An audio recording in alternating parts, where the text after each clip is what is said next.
to Simpler. We are three pastors, husbands, and fathers on a journey to make life simpler by holding Jesus as the core for every belief and practice. This journey has shaped us to be more like Christ, freed us from the shame of failure, and encouraged us to a deeper love of our Lord and God. We invite you to join us in the discussions that have shaped and continue to shape our lives. Didn't even load. It didn't. It didn't load. Oh, I didn't know wow, that was a big yawn. I thought that was more horror noise. I didn't know where that was going to go. Oh, man. Hey, Ryan, how you doing, man? Man, I am really great because this Friday we're taking the boys out of school. Yeah. We bought tickets in August for The Lion King in San Antonio. Ooh. And so we saw it 11 years ago and really loved it. And we've been wanting an opportunity to take the boys, but it hadn't been back in a while. Yeah. And so we were taking the boys to The Lion King Friday. Sweet. And we were pumped about that. Yeah. And then we're just going to spend the weekend there and hang out with my sister and her family. And Is that in San Antonio? yes. Sweet. Yeah. That'll be fun. So I don't know. I know that we still have a little bit of time before then, but it kind of feels like we're on vacation mode, you know? Yeah. Little holiday, little break. Absolutely. For sure. You're going to be preaching for me. Yeah. It'll be a good time. Thanks. Yeah. Preaching on Halloween. Nice. Yeah. Yes. You're going to preach about Halloween or you're going to preach on the actual day of Halloween? Yes. Nice. That's right. Micah, how you doing, man? I'm good, man. I'm a little tired. Just got back from my crazy trek around the nation, feels like. Yeah, that's right. End of October. That's a big one for you. You have Yeah. a big beard now. All over the place. Wait. Yeah. Patchy beard, is that what you said? I look Big like bushy beard. Keanu Reeves now. Yeah, that's right. Oh, yes. There we go. when does The that start? new Matrix. Yes. Okay. There we go. Now I'm happy. Okay. Woo. We just had a shift in PCC, didn't yeah, we? we did. Let's go on to the PCC. It's spooky because it's the last week of October. And so happy Halloween, everybody. What's up? Hey, you're welcome. Yeah, there we go. Okay, cool. So the shift in the PCC was because, I don't know, see where so last week of October. So yeah, about a month ago or so, they began more production, or not in production, but more promotion of The Matrix 4. Did you guys watch the I saw the trailer? first trailer. I saw the trailer. Yeah. So, And then the thing you sent me, that was kind of cool. that was really You picked cool, the right? pill. Yeah, you pick And then a it pill tells you and what it's kinda time like- it is. Yeah, it kind of flashes some stuff and then shows you a time with a Matrix code. That was freaky. Like your Right? time, though. Yeah, exactly. Like exactly It the was time the you're actual watching time. it. Exactly. Yeah, Isn't that was neat? cool. I loved that. I thought that was a really neat. I thought maybe, am I in the Matrix? promotional. Exactly. Yeah, Super that's what I cool thought. promotional thing. Did you watch it, Steven? Did you like the Matrix I at have all? not. Do you like the Matrix trilogy or Yeah, the Matrix movie? did. Cool. My wife hasn't seen any of them. I love it. Yeah, Hannah. That was one of the things that Hannah and I watched too when we dated that she actually enjoyed. I think. Nice. Well, I think she enjoyed Star Wars as well, but I think she enjoyed the Matrix more. It's But hard to jump like into Keanu Star Reeves. Wars later. It is a lot of Star Wars movies, but the Matrix is pretty easy. Well, and it's hard to like, I mean, well, maybe not for everybody. Those of us who grew up watching the originals, Yeah. even though I didn't see them in theaters, like Yeah. I started watching them when I was a kid. Yeah. There's something nostalgic about that. you know? Absolutely. So, but the Matrix, you could just jump in at any time. Exactly. Yeah. So I'm very, and this isn't really necessarily actually, culture commentary. I love the way they did it. Like, I think that with a lot of these, I think you can call this a reboot. I don't think this is a continuation. This is definitely the Matrix 4. This isn't a remake by any means. They're bringing back parts of the original cast. I don't know if the guy that looked like Morpheus, and it definitely wasn't Lawrence Fishburne. Wasn't him, yeah. But I don't know if they've confirmed that is like a younger version of Morpheus or if that is somebody, but he definitely has the Morpheus sunglasses. So like, Right. we don't know if that's a tie-in or who that is or what that is, but it's definitely not the same actor, but they definitely have Keanu. They have, and I'm definitely blanking on her name, but the woman that plays Trinity. Right. I'll find her name later. But so they have parts of Something the original. Moss? Is there a Moss in her name? Yes. Randy? Carrie Moss, I think. Yes. But yes, and then one of the original directors came back, and one of the original, maybe the whole writing team came back. I don't know, but I definitely know one of the original directors came back. So So it's a huge chunk of the original team. I'm excited for where they're going, but I have no clue where they're going. Like, gosh, that seems like a really confusing movie. It doesn't seem to pick up anywhere where you think it would. But also the two main characters that you meet right off the bat, if you remember the last movie, they're dead. Like dead in the Matrix and dead. Well, I guess if you're dead in real life, you're dead in the Matrix. So there you definitely see their dead bodies in the last movie. So spoilers alerts. Too late. That movie is 17 years old. Too late. Yeah. You ruined it for me. Yeah, that had to have been. I mean, that was 04, right? Like, You haven't seen it? No, I have. Oh, I was like, what? Yeah. Because I think The Matrix 1 came out in 99. I don't remember the third movie. I definitely just ruined it for you then. I remember pieces of the third movie. Yeah. The first one I've seen several times. The second one, I remember some really great fight scenes, especially on the highway. Oh yeah, what a great. They built that whole highway. Yeah, and then the third scene, I remember like a big Superman sort of fight with all that was awesome. Super tight. But I don't remember much of the story from the third one. Dude, side note, have y'all seen Jingle All the Way? Isn't that like a Schwarzenegger? Yeah, Schwarzenegger. No. You haven't seen it? Have you seen Jingle All the Way? Movie. Yeah. Is that the one where he's trying to get a toy? Yeah. So he's trying to get a toy. Do you remember the warehouse with all the Santa Clauses? Yeah. Watch that fight scene whenever you watch Jingle All the Way. We can try to watch that. We can look up that fight scene later. Watch that fight scene and then immediately watch the fight scene in which one's the second one? The Matrix Reloaded, where he fights all the Smiths in that little chain linked area where he pulls that like pull out of the thing. Yeah.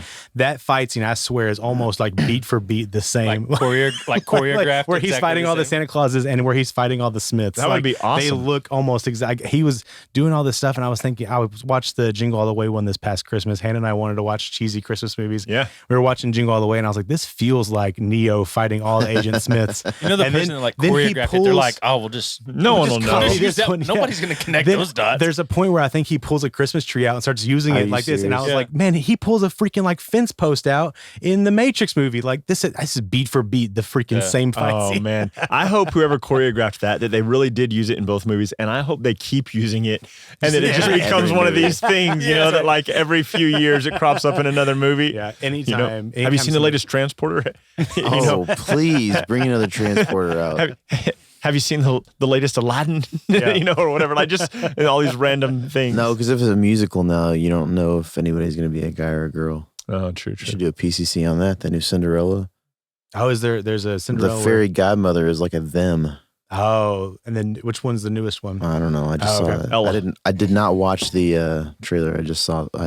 That's not true. I watched a piece of it because I saw enough to go like, that's not like, what is this? I don't know. Anyways, that's not a godmother. Interesting. So all that to say with the Matrix, I think that I love the way that they like on Facebook, they changed their cover photo, they changed their profile picture. And I noticed a bunch of people were sharing that. And like an hour later, they dropped the site. And then you could click on the site and it had that thing where you could choose a pill and then it just gave you flashes of images and then it would say the time in the Matrix code and it was the exact time that you were on there. So it felt like it was watching you. It felt like you were in something, like you felt connected to it somehow. And then like the next day was when the trailer dropped. And so I love that mode of PR where it's not like, I mean, we were told a year or so ago, like there's going to be a Matrix 4. And then there wasn't this huge, I mean, obviously that's a long time ago, but then there wasn't like all this crazy PR buildup where they were trying to keep momentum going. It was just, hey, all of a sudden there's these changes and now there's a trailer. And there may have been for people who are on all those message boards and on all those things and keeping up with all the paparazzi. But for me, who's just a general fan who liked the page on Facebook, I loved the way that they did that. And for something that is such a big reboot, that's a multi-million-dollar project that has, I mean, Keanu Reeves is still just a massive celebrity. And I don't know, I know the original plan was for the Matrix 4 and John Wick 4 to drop on the same day. I don't know if that's still the same plan, but somebody had said that. I can tell you which one I'm going to be watching if they come out the same day. Which one? Me too. Yeah, it's not the Matrix. No. I'll just go to the same movie and buy 2 tickets and go back to back. That's what I'll be doing. I'll be spending that'd be okay day too. At the movie theater. The whole day with Keanu. That's right. My day with Keanu. That's right. My rated R day with Keanu. I like The Matrix a lot, but not like John Wick. Yeah, I feel like as a series, John Wick holds up better as a series, whereas like The Matrix was definitely like The Matrix. Yeah, and then like kind of goes down. Even though I love it as a trilogy, I would say John Wick, each one still holds like very high level. I I mean, the story just keeps building on itself. And then we're all going to watch Bill and Ted's Excellent Adventure. And it's going to just be a Keanu day. I know we're switching it up, but aren't they doing like a few episodes of John Wick about the hotel? Didn't you talk about that too? No, I talked about how like I really liked that they had not like jumped into that whole world yet. That what they're doing is they've allowed themselves like such a big world building opportunity. They're doing. But are they doing? They're doing like 4 or 5 special episodes. I want to say it's on HBO or Showtime on one of the streaming things. Like TV show episodes? Yeah, of the hotel in John Wick, set like 40 years ago. Oh, that's interesting. Yeah, and so they're gonna do. It's just called the Continental. Yeah, I think so. That's cool. Gosh, that's amazing. Yeah, and it's just gonna be like a little limited series. Yeah, you know what they should do with that? They should bring Jason Statham in to do that one. That'd be super cool. Yes. So yeah, I mean, very much just a fan commenting on the Matrix, and in the day and age where there are so many reboots and so many things that are just like feeding off of nostalgia, I think that this one looks like there's enough of a plot change in it that it's a whole new creative look at it instead of just let's give everybody what they want. Here's another Matrix movie. So I'm excited about it. I really am. And come December, we may watch it and think, oh, that was just another cash grab. But I'm hoping that that's definitely not the case. Well, the previews looked good. Like I thought that it looked good. Absolutely. And I'm excited for the new cast. I'm excited for the old cast. I'm hoping it'll be a good time. My original transition would have been a lot easier because originally I was going to talk about horror movies, but then I got really excited about The Matrix and Keanu.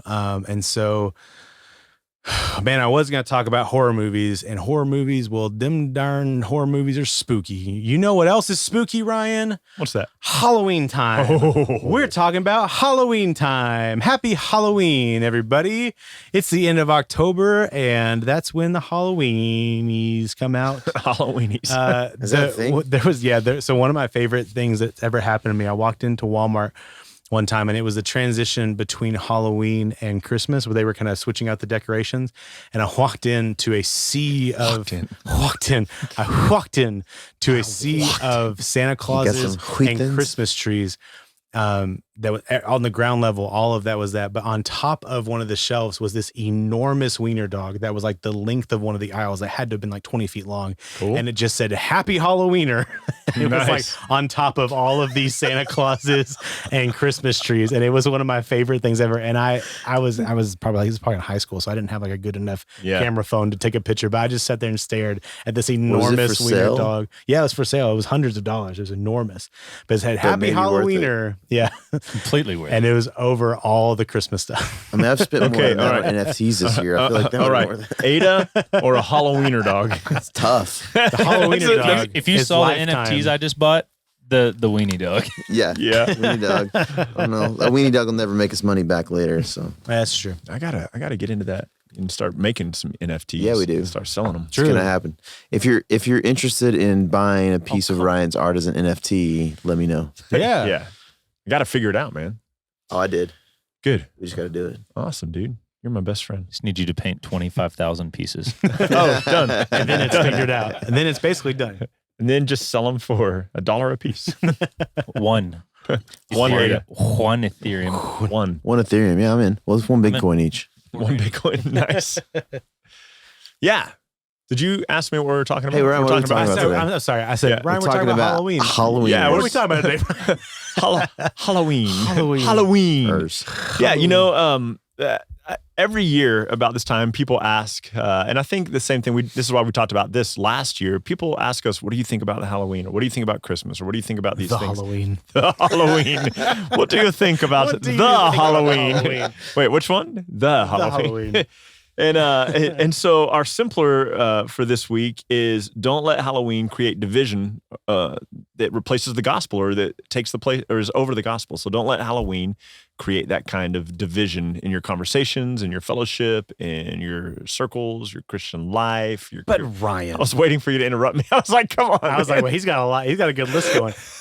but Ryan, isn't Halloween the devil's holiday that we should avoid at all costs? Well, actually, Pierce, yes. If you go back 2,000 years, yeah.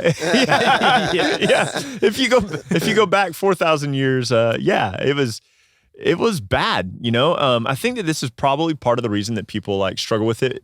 In prepping for this episode, visiting about it a little bit, Micah, one of the things you had said is Christmas feels like an easier conversation to have because it's still, there's a core of Christ in it, even if we go, yeah, some of the roots or some of the old things were kind of pagan. Halloween is candy and costumes. Dr. Pepper, not a sponsored. Not a sponsored. All 23 flavors. Man, not a sponsored. So let me give you guys a little bit of facts here that I was looking at earlier. Halloween's origins date back to an ancient Celtic festival called Samhain. And is that where they lifted their skirts up at the enemy? Yes. Yeah. Kilts. Sorry, I said skirts. I meant kilts. Kilts. My bad. Yeah, this is Celtic, not Celtic. Yeah. So this day, November 1st was the beginning of their new year. And so the end of their year was October 31st, and it was kind of the end of fall. It was the end of harvest, and it was the beginning of winter, which for these people 4,000 years ago ushered in like it's a season of death. It's winter, it's cold, it's going to be bad, it's going to be really terrible. So what they would do is they would make these big bonfires.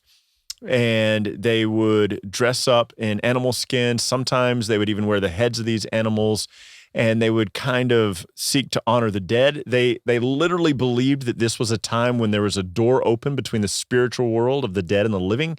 And so they would contact their prophets and their priests and their priestesses to read their fortunes and tell them the future and tell them what the crops were going to be like next year. And this was kind of their religious practice, like to figure out, this was their kind of their day where they would kind of figure out some of that stuff, or at least assume that they were figuring out some of that stuff. And either their priests and prophetesses were phonies and fakes, or it was demonic, that was a real thing. And so they would celebrate this day. Moving forward, when Rome conquered this kind of nation and the Roman Empire rose to power, the Roman influence then kind of added in some of their festival days on top of it, and it became kind of two Roman celebrations and one Celtic celebration rolled into one. Still kind of the same thing, winter it's like a state and death. fair. Yeah, it was. And then did they have Halloweeners at that? yes, they did. Really long wiener dogs. In the early 7th century, very early 7th century, Pope Boniface IV decided that they wanted to honor all Christian martyrs, and they started doing that on May 13th that year in 609 AD. And a few years later, when Pope Gregory III came, he said, I don't want to honor just the Christian martyrs. We want to honor all the saints, all those who have gone before, who have named Christ, and they moved that to November 1st, All Saints Day, is what that became. And so in the 9th century, Christianity began to spread to Celtic kind of lands, and they would kind of blend All Souls Day. So you had All Saints Day, which would be November 1st. You had All Souls Day, which would be November 2nd, and it kind of became this blending of this 3-day thing where you're kind of celebrating something different. Well, you come to the colonies, and in the late 1800s, like Halloween it kind of shifted, and so late 1800s, early 1900s, it became more about community, and there was this intentional shift for moving away from kind of the pagan contacting the dead kind of things to more of a celebration, more of an opportunity for community and for people to come together. And then moving through the early 1900s and the 20s and the 30s, there were a lot of costumes. I would encourage you with caution to look up some of the Halloween costumes from the early 1900s. They are terrifying, like terrifying. People are like, look at this cute little rabbit. And you're like, that is a rabbit from your nightmares. But these people were taking really like poor kind of things that they had to, whatever. And so it became more of a fellowshipping thing, less about the devils and more about, in fact, there was an intentional move away from it being about the devils and stuff. And so here's what I would say, just in a very brief nutshell. Most of the people that and probably all of the people you know, are not going out and lighting bonfires and sacrificing animals in the fire like they did 4,000 years ago. In fact, what they would do is they'd put the fire out in their hearth, and then they would, after making sacrifices to their false deities, they would take some of this fire from the bonfire, take it back into their house and relight their hearth as a symbol of we are taking some of that power, this offering of the God who's going to bless us in our home. My guess is none of your friends are doing that. Mm-hmm. My guess, like we do in Cristobal, in the school district my kids go to, my guess is there are a lot of cars with a lot of families sitting in the backs of the cars, and they've decorated the cars in all sorts of ways, and you have minions, and you have all sorts of things, and they're letting the kids walk down, and we are filling their bellies with candy. Mm-hmm. That's my guess. And in the early 1900s, that was really the push for Halloween. Let this be a time when communities can come together and celebrate and have parades and dress up and have a good time and give each other candy and sweet treats. And I think, like literally no one when I was growing up, was saying, "Hey, let's go sacrifice an animal for good crops next year and talk to the dead." Like no one was doing that. I'm not saying that people don't do that. I'm saying no one in the circles that I ran in or the circles my parents ran in no one was doing that. They were providing candy for kids. I remember being terrified because my mom every year would be like, "Let me look at your candy and make sure there's not razor blades in it." Yeah. And it was when I was much older and actually used razor blades, I thought, how in the world are they hiding that in my Tootsie Roll? Like that. They're not, but anyway. I think it happened once because I remember that. I remember the I'm scare. sure it did. I think it was one of those stories like it happened once and then it's like when Jessica fell into the well. Remember that in the 80s? And then I do remember that. That was in Midland where I grew up. Yeah. We watched it on the TV all the time. And then after that, it's like, nobody can walk outside. Right. Without. Yeah. So don't make Halloween this divisive thing where you are making enemies of people because they celebrate it differently than you do, or this is not a gospel issue. Mm-hmm. And I think that's a really important thing for us to kind of know that, like, we don't need to make enemies. Speak like just thought and wisdom on obviously the history is what it is, but yeah, culturally there's obviously still something that is wrapped around like spooky and creepy and evil and those kind of things culturally. Like, what are y'all's thoughts on that in regards to what you said? Like the move, obviously historically they're in the colonies, and that's us today, is a move to something more communal, but like, right. There's obviously still something about it that has some kind of flavor of like, horror and evil. Yeah, and the dead, and I think that there are probably people who are interested. Obviously, we'd be naive to think there weren't people who are interested in the occult. We'd be naive to believe that there weren't people who are interested in contacting the dead or those kinds of things. So I don't doubt for a moment that there are people around the world that this for them is still a religious holiday. Yep. I don't doubt that for a second. Mm-hmm. I don't think that is.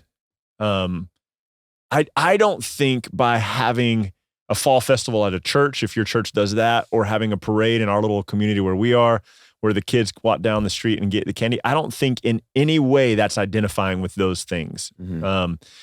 And so, if you show up at a fall festival at a church and like they want you to throw your pet guinea pig into the fire so that you can contact your loved one through the Ouija board, okay. First of all, don't go to that church. Remember a few episodes ago we were talking about how do you know which church to go to?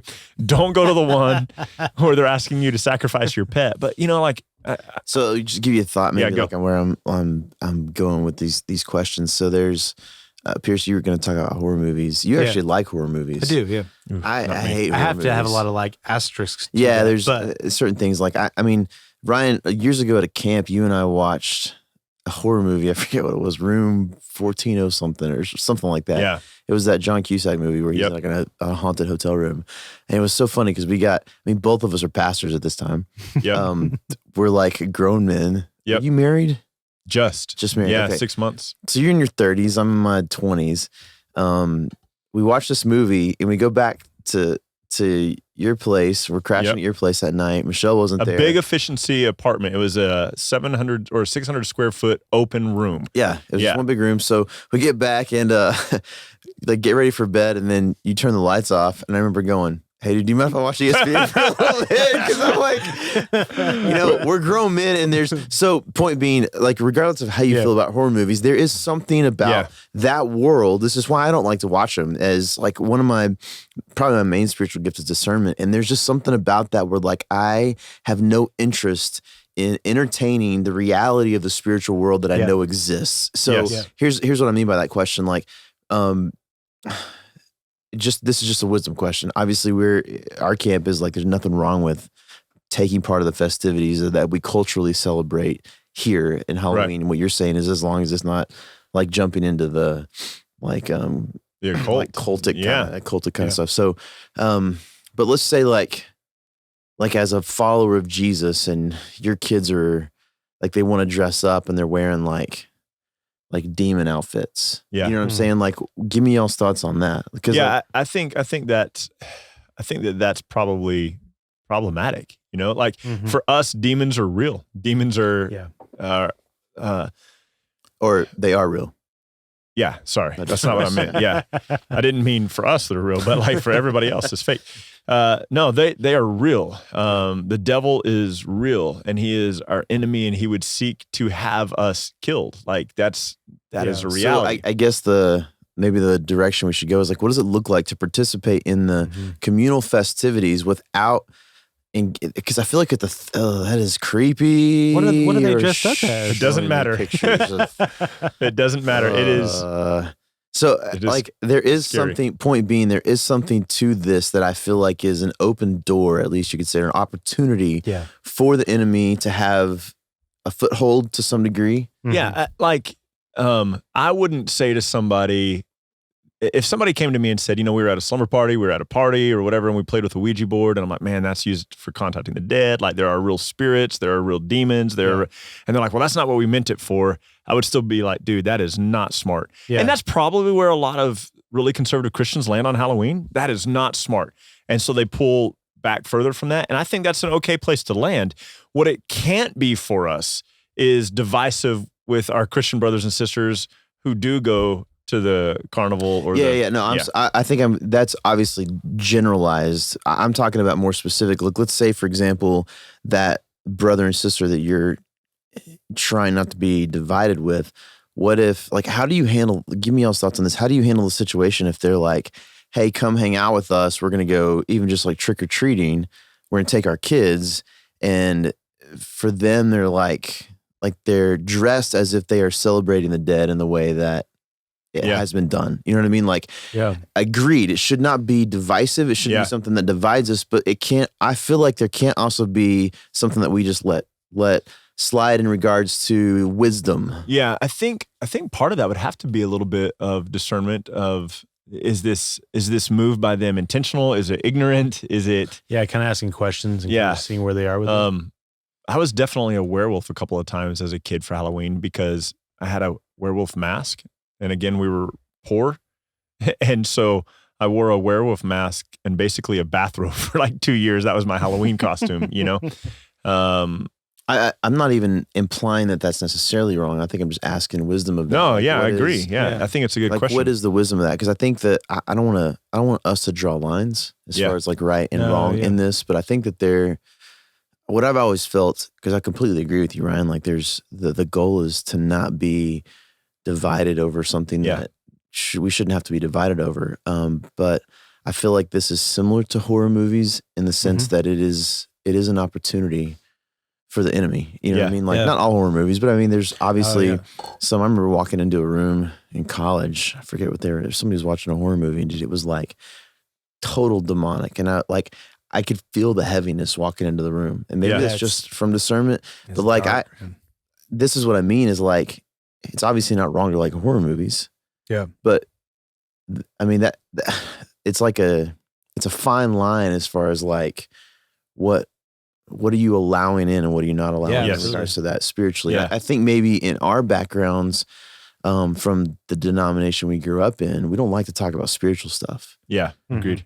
And I think maybe that's potentially part of the problem. Our churches that we grew up in didn't care to talk about spiritual stuff. Yeah. Like we don't mind it now, the three of us as adults, but and it's mocked and it's fictionalized, and so like it's wrapped into a category, and so like I'm in the same boat. So while I probably need to more so say like I really enjoy like suspenseful movies and stuff like that more so than horror movies, because most people think of horror movies in line with demonic stuff and in line with a lot of those things.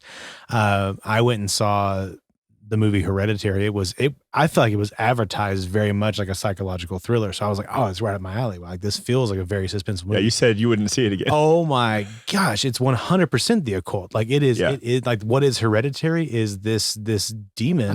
Like you can just like leave it there. There we go. Yeah. So I saw the movie with my mom, so I was like, maybe it gets better. Nope, no, it doesn't. I hated every second of it. And like that night, like my wife's working, I'm at home with every light on in the house, like by myself. Yeah, just like praying all through the night. Like I hated it. Like there was a level of the goofy scared, like dropping a pencil and stuff like that. But there also was a level of just like, this is real. This happens. Like people bend the knee to this. People are going and doing these practices.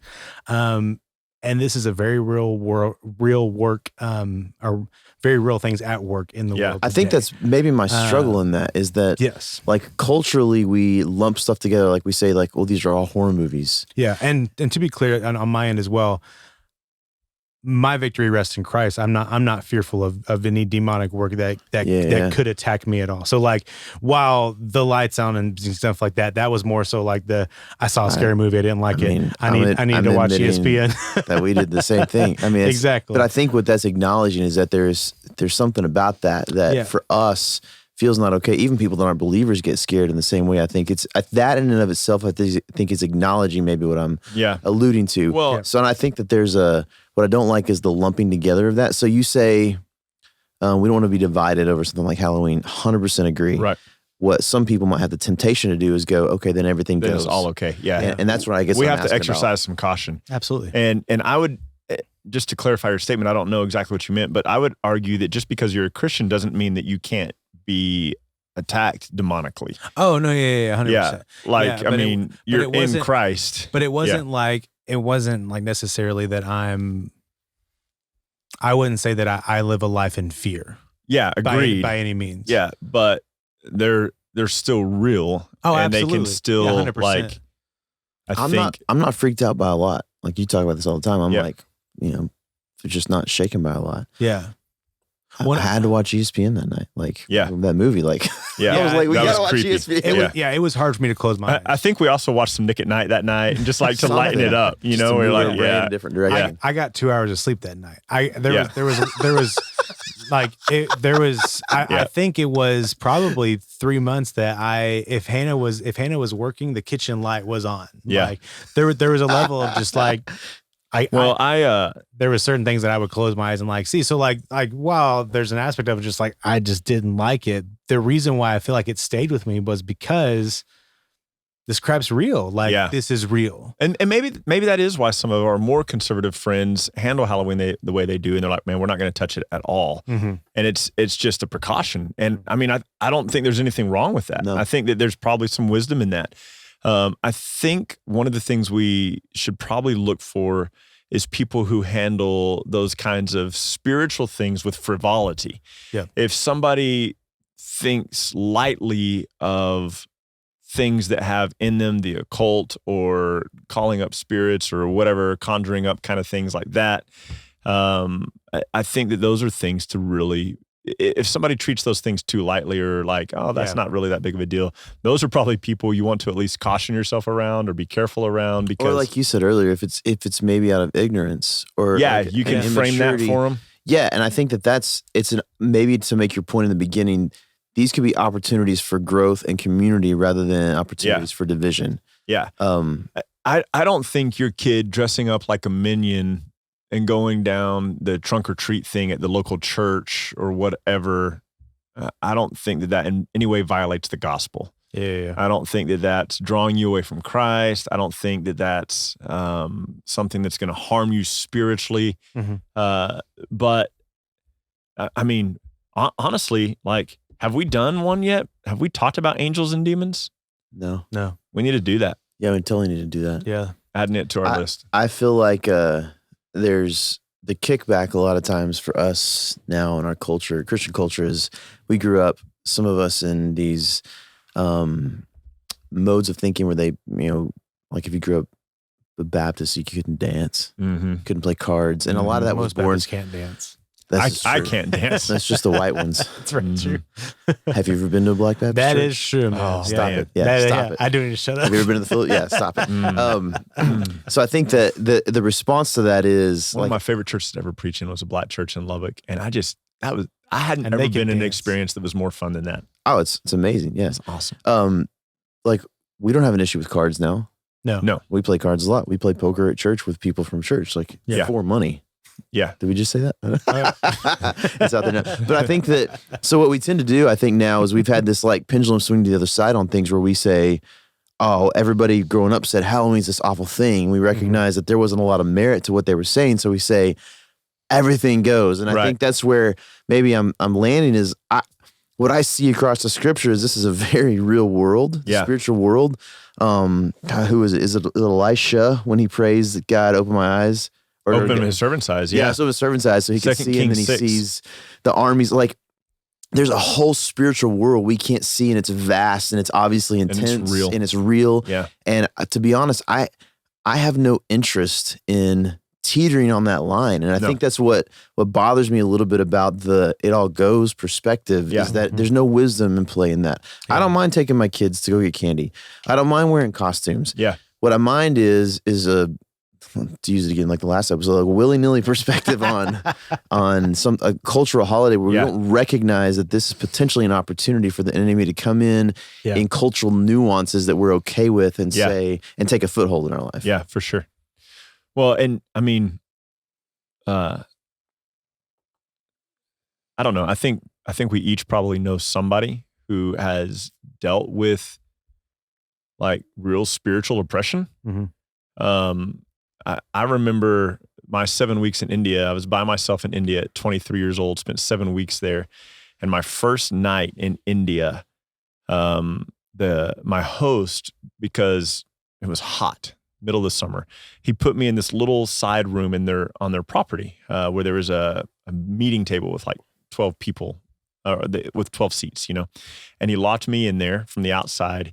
And and the reason he put me in there is because there was a cot with an AC, and he said, "We'll adjust you to the heat, slowly, but why don't you get a good night's sleep tonight?" And so and they would also teach kids in here. So there were school desks lining this wall. It was not a massive room, but maybe like 15 school desks and a table with 12 that could sit 12 people in the middle.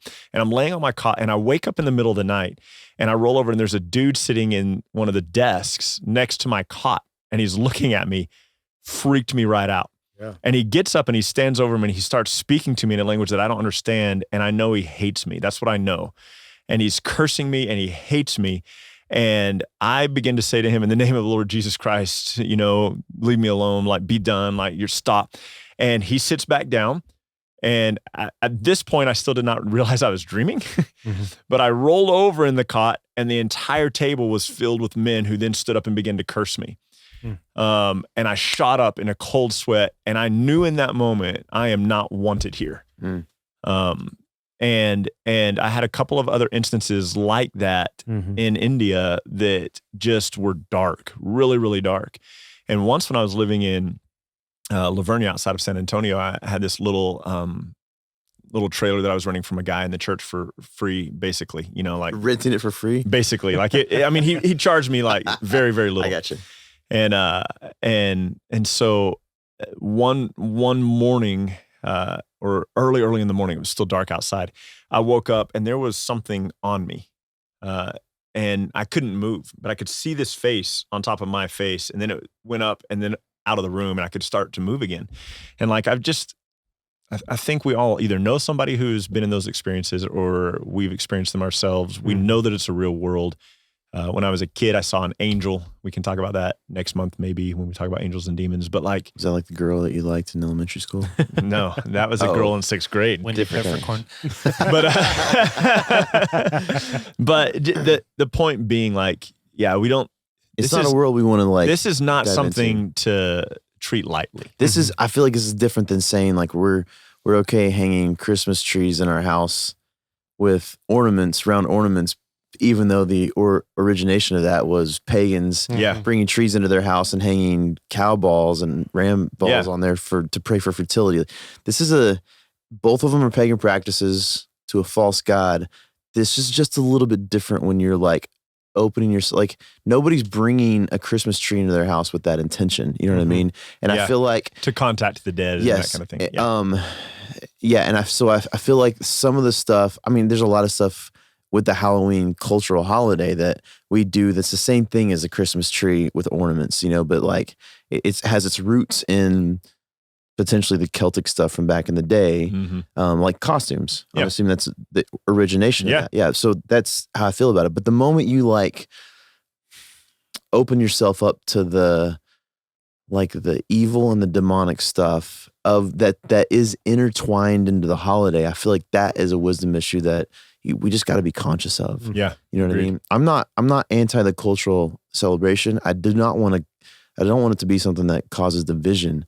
Not just between Christians, but even like I don't want it to be something that causes division in me and people that I'm trying to reach with the gospel. True. Yeah. But at the same time, I would rather have a conversation with those people about Jesus on the disc golf course than I would or while we're dressed up at some kind of like creepy deal. You know what I mean? Like it's not a world I'm interested in diving into. So I think in it not causing division doesn't mean we have to dive into every aspect of the holiday. Doesn't mean we have to be okay with everything that goes on within the holiday as well. And I hate horror movies. One time, I don't know if you remember this, our buddy Josh left our small group one night early. And we were like, where are you going? He was like, I'm supposed to go see a movie with some buddies. We were like, what movie are you seeing? He goes, I'm going to go see Annabelle. Ooh, no thank you. We were all like, are you freaking kidding me? You're leaving small group to go see Annabelle? And we never did it, but our plan was we were going to buy an Annabelle doll while he was at the movies and hide it in his truck. So that when he came out of the movie, Annabelle would be sitting in his truck. Dude. I feel like that would have been worth it. Yes. But the next idea someone had was to put a Bluetooth speaker in his room that night. And play like, we were like, if you're going to leave small group to go see that, we're going to torment you. There's a meme We didn't do it. Or a series of pictures on Facebook that's floating around of a lady is helping her recent, like college age daughter who's just graduated. She just bought this home and there was a little creepy China doll left in the home and the daughter went and threw it in the dumpster. So the mom the girl's bedroom is going to be upstairs in this house and put it outside the window of the upstairs room. And I just thought, that's just mean. That's just bad parenting. Like my dad did stuff like that to me and he's dead. So see where that got him? That'll kill you. Yeah. That'll kill you dead. Yeah. Golly. I can do scary movies. I can't do demonic stuff. No. I'm with Gosh, no. And maybe a better way to say it, like you said, Pierce, is like suspense, psychological thrillers, that kind of stuff. Even listening to your story, Ryan, I'm just like, no. We went and saw Paranormal Activity, which that was, I guess I knew that was demonic stuff, but it was just a group of people in college, and so I wasn't thinking much of it. Just a big group of people. We were going to go see the movie, and we saw it on a Friday night, like the weekend it was coming out. And when you see those movies with a buttload of people in the audience, like it makes it just way funnier though. I don't know if any of y'all have seen those movies, but it's just like it's all based off the security camera footage. And so it's just this weird stuff is happening in the house. And so what they did was they put this powder around at one point, and then there's these footprints, but they look weird. That they had like they're weird tracks that come through demons the leave powder. weird footprints. Yeah, through the footprints. And then in the crowd, this guy goes, "Oh, Donatello's gonna get him!" Just yells it out. The last one I saw was right when it came out. What is it? It's the girl. She makes that noise. The Ring. Yeah. Okay. No, funny. We left. I just remember that noise. We and were I'm like, 15 minutes in that movie, and we left that movie. Funny I was story about The too Ring. spooky. I was in college. I was roommates with Brian Abernathy, a buddy of mine, and Jonathan Makovica. And John had sprained his ankle running, I think. And Brian was dating now his wife Jane at the time. I was dating Cammie. And Brian and I were both going out with our girlfriends that night separately, but on dates. And John was stuck at the house by himself and he could barely move because his ankle was so messed up. And this was back when you would like rent movies from the store. And he was like, "Hey, before you guys go out, can you go rent me a movie?" I was like, "Yeah, sure." I was like, "What do you want to see?" He was like, "I don't know, just grab something." And I swear at some point he had told me he wanted to see this movie called The Ring. I didn't know anything about the movie. I had no idea what it was. He's crippled, laying up in bed. I brought him The Ring, and so I get back later, and he's so mad. He goes, no joke. He goes, dude, I got my popcorn, got my drinks, hobbled back to the couch, put him down, hobbled to the no joke, hobbled to the VCR, I think, or it may have been a DVD player. He goes, turn all the lights off and turn the movie on. He goes, it got so bad. He goes, I couldn't walk. He goes, I was crawling on my hands and knees to the TV to turn it off. Oh no. Because he was so scared. Let's see here. Let me not lie to you guys. Yeah, I was. You could just see popcorn everywhere. Yeah, I mean, those things have a way, I think, of just kind of living in your brain, and I think that part of the reason that they do is because there's a real spiritual element to it. Yeah, you know. So Poltergeist came out a month after I turned 7. And no, don't tell me they let you watch Poltergeist.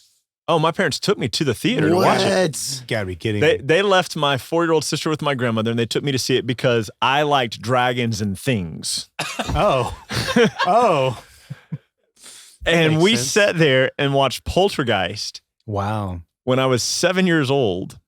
I am 46 years old now, and if I am flipping through a channel on a TV and there is Poltergeist, I look away and I push the button, keep going. That's one way to get your kids to Dude, no, we can't talk about it. Can't talk about it. Some of the toys that kid had in his room, I had at home. Oh, They only made 4 toys back then. Dude, like, there are images in my brain from seeing it once when it's I was burned there 7. Forever, yeah.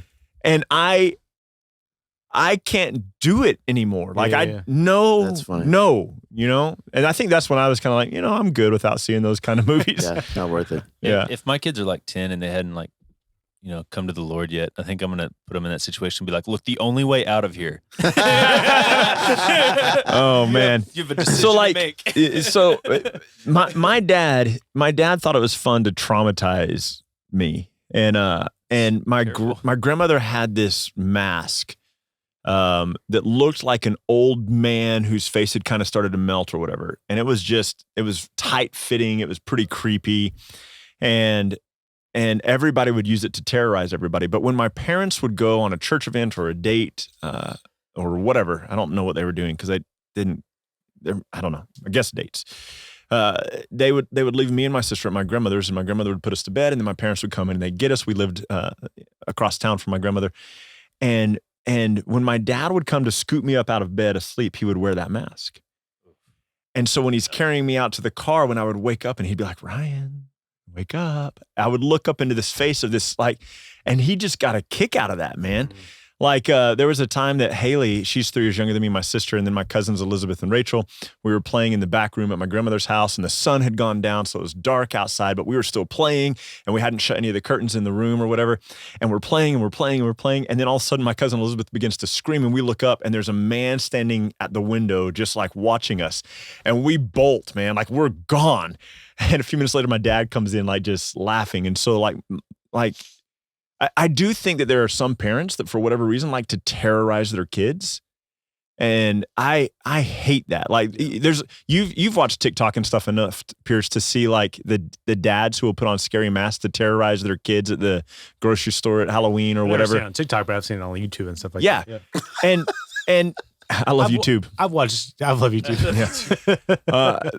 But I don't get that mindset of I want to instill terror into the heart of it. So like I do think that Halloween has some of that potential to like really terrify your kids. That's why I think it's got to be some wisdom. And then have not just that your kid is now terrified and traumatized, but also have a spiritual element to it, which has the possibility of having a longer effect than just the fact that they were scared for a moment, you know? Yeah. And so it is something to be really guarded in. And I think how we avoid division over those things is having the wisdom to,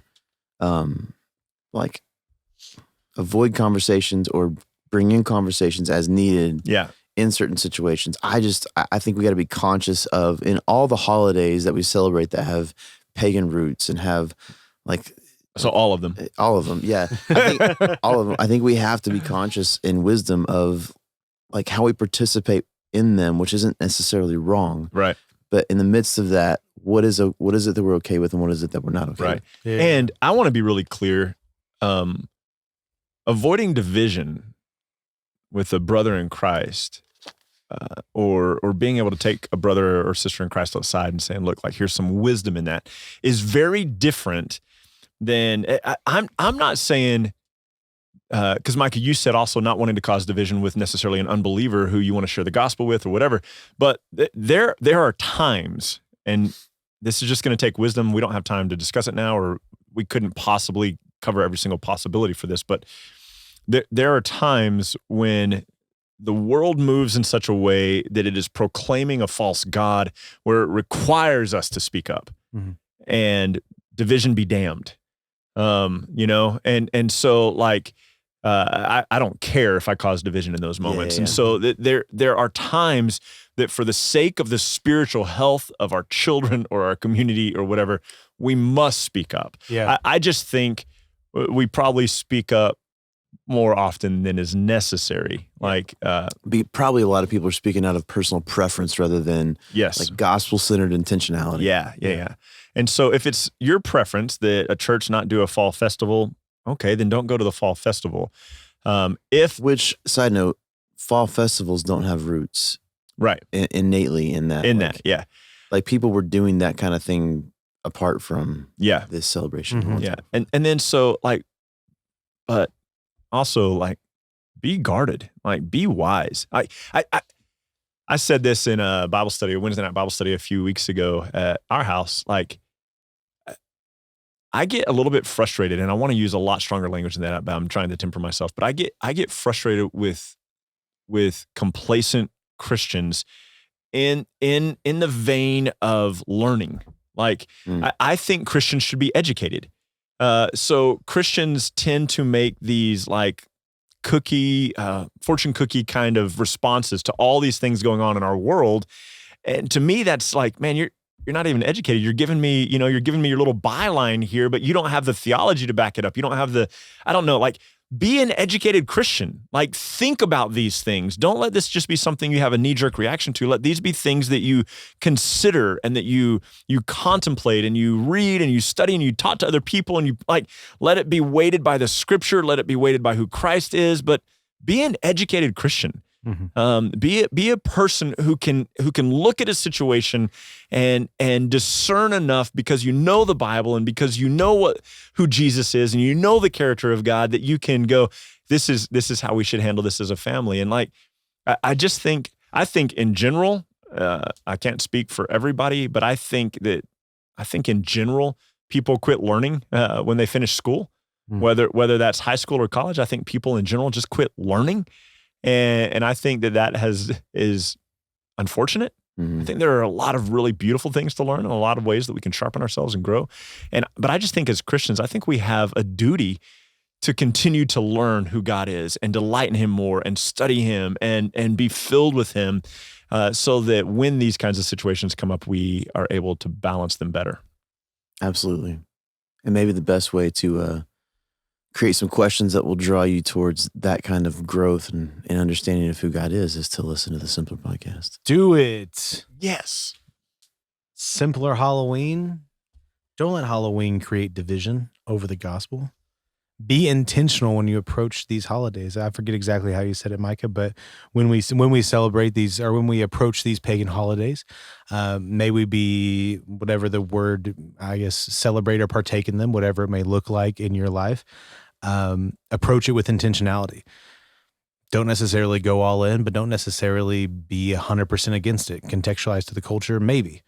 Be intentional with it. Just don't be naive. Yeah. Be intentional Yeah. with it, with the gospel at the core. Again, that's the heartbeat of the gospel. This simpler mindset always comes back to the gospel at the core. We are people who are saved by the blood of the cross. We are people who are saved by Jesus. And we are people whose lives have been shaped and molded by that. We have joined Christ at the cross. It is our old self who has died, and we have joined him in our resurrection. We have been given new life.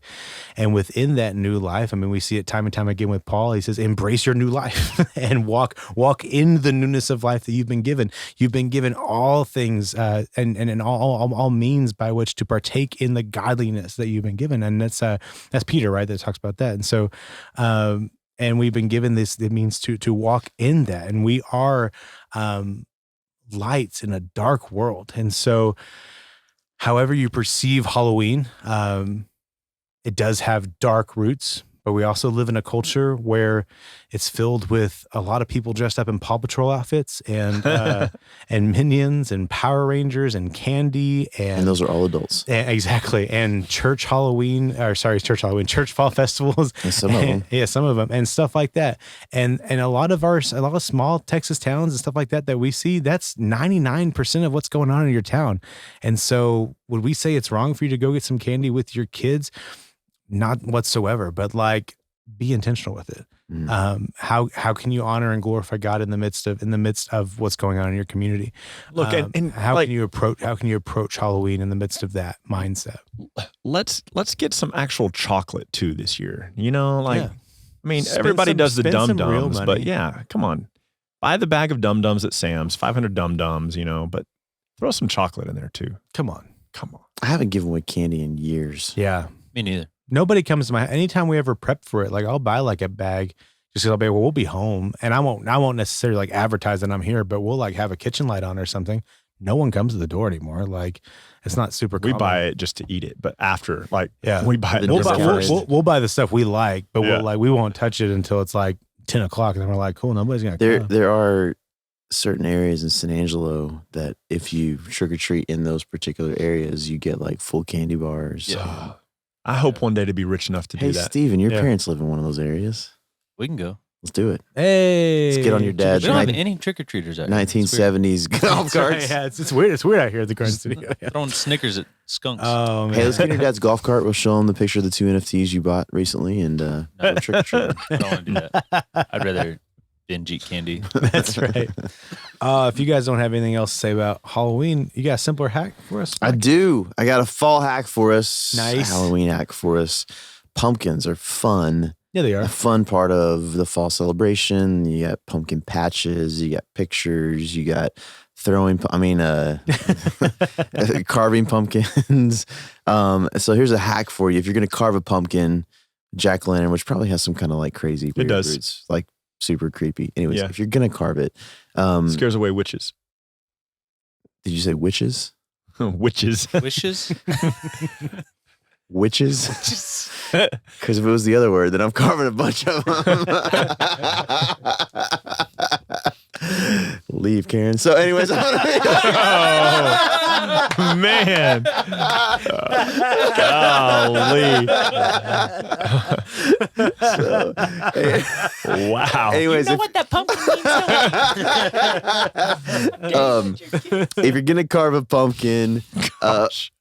a better way to cut the pumpkin open is actually cut off the bottom and not the top. Really? Yeah, it helps it not cave in and it lasts a little bit longer. Oh, wow.